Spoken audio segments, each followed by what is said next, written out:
এ দেখছে 10 টাকার আটা দে। এ দেখছে 10 টাকার আটা দিতে কলাম না, আটা দে। এই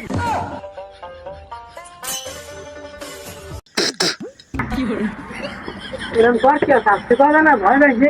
তুমি 10 টাকার আটা দিতে পারবে, আটা দে। আগের টাকা দেখাতে কম নাই, আবার এখন আটা নিতে আসছে। তখন নগদ নেওয়া না বাইরে বা। তোর দোয়ানে কি আমি ফাউ ফল্লাতে আইছি? আগের চা বাবা শেষ চা দেওয়ার ক্ষেত্রে কম নাই, আবার আটা নিতে আসছে। এখন টাকা দাও আর আটা নেও। তুই পয়সা পাবি রে, পয়সা পাবি। হ্যাঁ এই ধরে টাকা।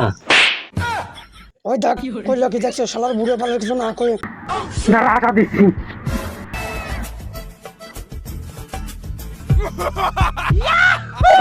কি হরে ঘুমিন্দি কইলো ডাকি রে। टूटा टूटा एक परिंदा ऐसे